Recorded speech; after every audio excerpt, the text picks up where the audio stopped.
Have you ever wondered what dark secret hides in Macarger's Gulch? Who is the mysterious figure haunting the old cabin? Could a dream reveal a real-life murder? What happened to the missing husband, Thomas Macarger? And how did the witness see what no one else could? Join Classic Storytime Hub as we dive into The Secret of Macarger's Gulch by Ambrose Bierce, a reimagined classic horror story full of mystery, suspense, and chilling revelations. About 9 miles northwest of Indian Hill lies Macarger's Gulch, a hidden slice of wilderness that most maps and locals conveniently ignore. It's not much to look at, a narrow dip sandwiched between two modestly wooded ridges, but its isolation makes it feel like another world. From the mouth to the head, the gulch stretches barely 2 miles, and at its narrowest, there's scarcely enough room for a man to walk without brushing against the thorny undergrowth. In winter, a thin creek snakes through the bottom, murmuring softly over stones. By spring, it disappears, leaving only damp soil and tangled roots. The hillsides rise steeply on either side, thick with manzanita and chamisal so dense that sunlight rarely touches the ground. Few venture here. Even hunters from nearby valleys only occasionally dare its slopes. Beyond 5 miles, Macarger's Gulch is unknown, its name unheard and its secrets unspoken. Around it, the landscape is dotted with hills and ridges far more conspicuous, yet nameless, as if the world itself had decided to leave this particular hollow untouched, a private domain of shadows and silence. Midway up the gulch, the right-hand ridge splits into another, smaller, dry ravine. At their junction lies a surprising clearing, a rare patch of flat earth, 2 or 3 acres wide.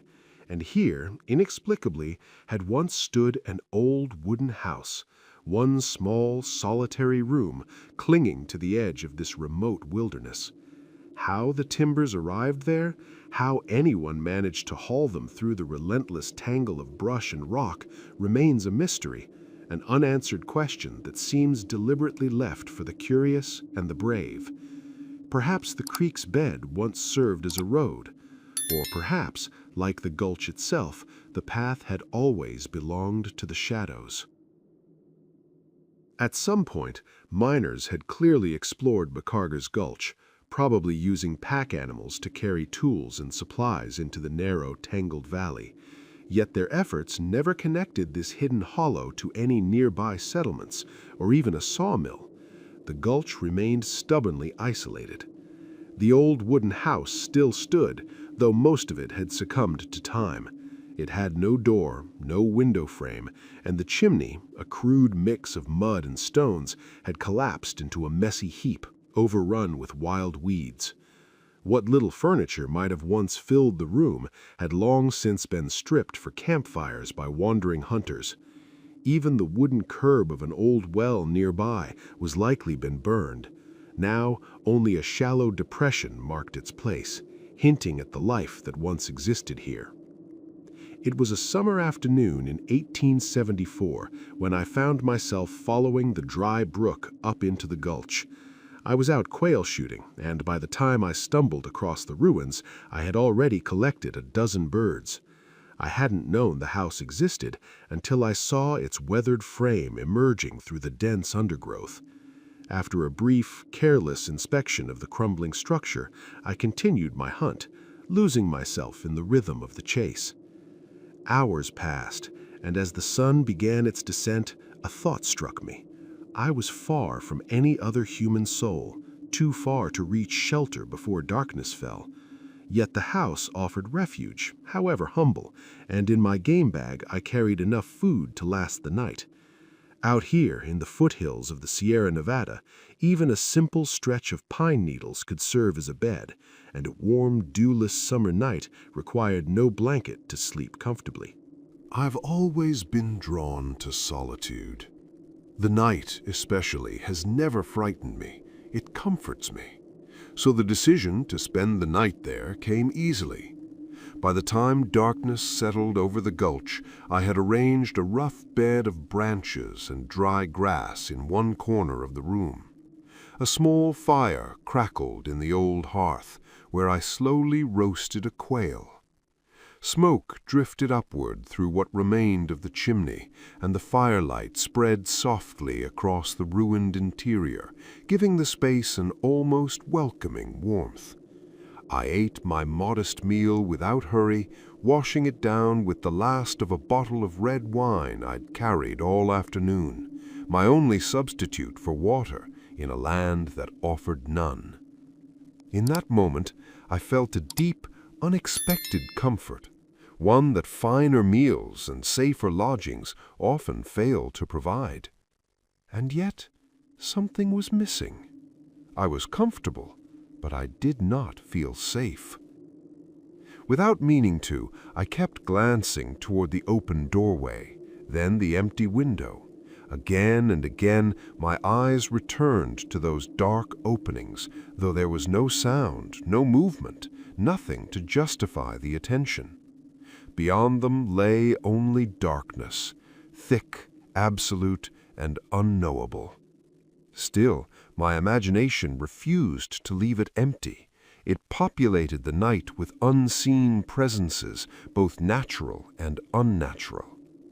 At the forefront of my thoughts were two figures: the grizzly bear, which I knew still wandered this region on rare occasions, and the ghost, which reason assured me did not. But reason has little authority over instinct. That night, the unlikely and the impossible troubled me just as much as the real.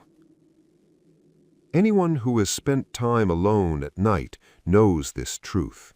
Danger, real or imagined, is easier to face in the open than inside a structure with an open door.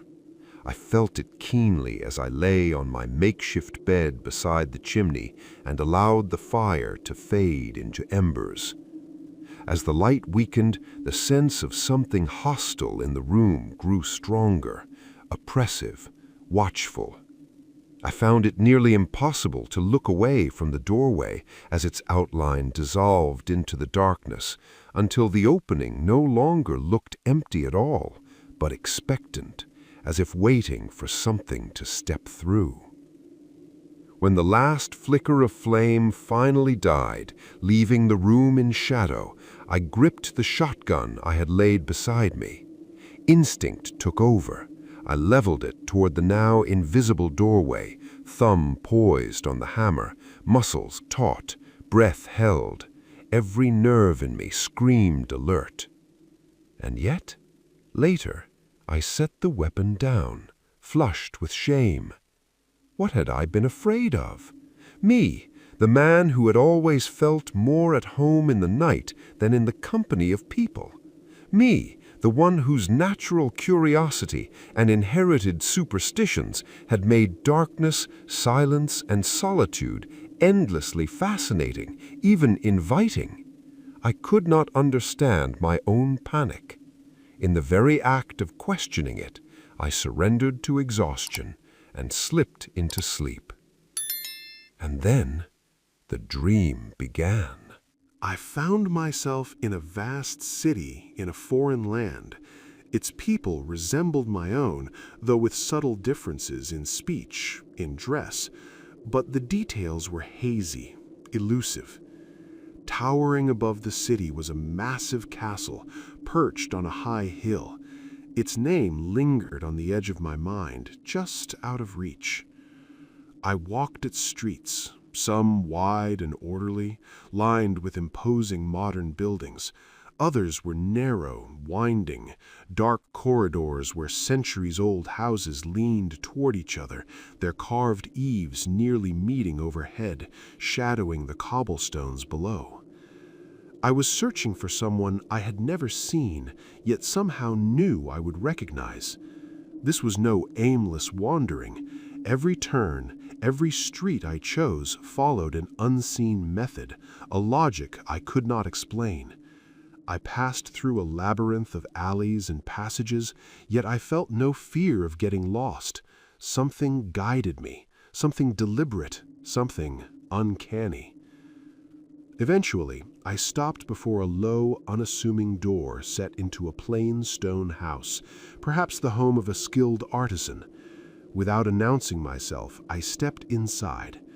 The room was sparsely furnished, lit only by a single window of small diamond-shaped panes. Inside sat two people, a man and a woman. They seemed entirely unaware of my presence, and in the strange logic of dreams, this felt perfectly natural. They were silent, sitting apart, neither speaking nor acknowledging each other or me. The woman was young and solidly built, her large, expressive eyes giving her a quiet, grave beauty. Though I could remember the impression of her face vividly, the details remained elusive, as if the dream itself refused to let me focus. A plaid shawl hung around her shoulders. The man was older, darker, his face hardened by a long scar that ran diagonally from temple to mustache. In the dream, the scar seemed almost a separate entity, haunting the features rather than belonging to them. In that instant, I knew, without doubt, that these two were husband and wife. What happened next is hazy. The scenes blurred into confusion as though two layers of reality had merged, the dream and my real surroundings entwined until the dream itself began to fade. Slowly, I found myself awake, lying in the deserted cabin, fully conscious of the silence, the shadows, and the stillness that now surrounded me. My foolish fear had vanished. I opened my eyes to find the fire, not fully extinguished, had flickered back to life, one of the fallen sticks reigniting the glowing embers, casting a warm, dancing light across the cabin. I must have slept only a few minutes, yet the dream I had just experienced clung to me with an almost physical weight, leaving me wide awake and alert. After a few moments, I rose and nudged the embers together, coaxing a small flame. I lit my pipe and, in a strangely methodical way, began to reflect on the vision that had filled my brief slumber. At first, I could not have explained why the dream mattered, but as I thought more seriously, the city revealed itself, unmistakably. Edinburgh, a city I had never visited yet somehow recognized. It was as if some hidden part of my mind insisted that this was important, stubbornly defying logic and reason. That inner voice even seized control of my speech. Surely, I found myself saying aloud, almost automatically, the MacGregors must have come here from Edinburgh. Oddly, neither the statement nor the act of speaking it struck me as unusual. It felt completely natural to know the names of my dream figures, to understand some fragment of their history. But soon the absurdity struck me. I laughed aloud at my own thoughts, tapped the ashes from my pipe, and stretched back across my bed of pine needles and branches. I stared into the dying fire, letting my mind drift, abandoning all thought of the dream, the cabin, or the gulch. Then, with startling suddenness, the last flicker of flame leapt upward, floated for a heartbeat above the embers, and vanished. Darkness swallowed the room, absolute, complete. And then it happened. Almost before my eyes had adjusted to the darkness, a dull, heavy thud shook the floor beneath me, as if some immense weight had fallen out of nowhere. My heart jumped. I bolted upright and groped for my gun, imagining a wild animal had somehow leapt through the open window. The cabin trembled from the impact, and then came the sounds. First the dull thumping of movement, the scuffling of feet on the wooden boards, and then a scream, sharp, piercing, utterly inhuman. A woman's cry, full of mortal agony, shrieked from what seemed only inches away. I had never heard or even imagined anything like it. Terror gripped me so completely that for a moment I was aware of nothing but my own fear. My hand finally closed around the gun, and the familiar weight brought a measure of calm. I sprang to my feet, eyes straining into the shadows, but the violent sounds had stopped. Worse though, I caught the faint, intermittent gasping of something alive and dying. Gradually, my eyes adjusted to the dim coals still glowing in the hearth. The shapes of the door and window emerged, blacker than the already shadowed walls. Slowly, the outline of the floor appeared, stretching from corner to corner. Nothing stirred. The silence was complete. With a slightly trembling hand, the other still gripping the gun, I rekindled the fire and began a careful search of the cabin. There were no signs of entry, no tracks but my own in the thin layer of dust covering the floor. The place was untouched, yet the echoes of the scream lingered in my mind. I relit my pipe, tore a thin board or two from the interior to keep the fire alive, and settled in for the rest of the night. Not for all the years of my life would I allow that small flame to die again. Each flicker of light became a shield against the darkness, and I fed it carefully, smoke curling into the silent, watchful night. Several years later, I found myself in Sacramento, introduced to a man named Morgan through a friend from San Francisco. One evening I dined at his home, noticing the walls adorned with hunting trophies, evidence of a man familiar with the wilderness. Our conversation turned naturally to the outdoors, and he spoke of past adventures, some of which took him near the very region I had once explored. "Mr. Morgan," I asked abruptly, leaning forward, "do you know a place called Macarger's Gulch?" His expression sharpened. "I have more than a passing acquaintance with it," he said. "It was I who supplied the newspapers last year with the reports of the skeleton found there." I had been unaware of this. The news had apparently reached the presses while I was away in the East. "The name of the gulch," Morgan continued, "is actually a corruption. It should have been McGregor's." He turned to his wife, adding lightly, "My dear, Mr. Elderson seems to have upset his wine." I had hardly done so. It was more a complete spill of glass and all, but after the small incident was handled, Morgan resumed. "There was once an old shanty in that gulch," he said, "but by the time I visited, it had been completely blown away. The debris was scattered everywhere, the very floor torn apart, plank from plank.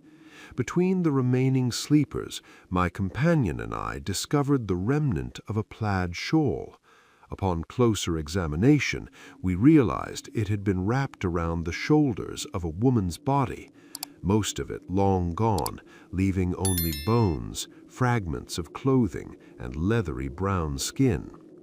He paused, a faint smile crossing his face. "But we will spare Mrs. Morgan the details," he added, noticing her clear expression of disgust rather than sympathy. "It's necessary to add," Morgan continued, his voice steady, "that the skull was fractured in multiple places, as if struck by a heavy blunt instrument. That very instrument, a pick handle still stained with blood, was found beneath the floorboards nearby." He glanced at his wife with a mock solemnity. "Pardon me, my dear," he said lightly, "for mentioning such unpleasant details, the natural though unfortunate outcomes of a conjugal quarrel, no doubt sparked by the wife's misfortune or insubordination."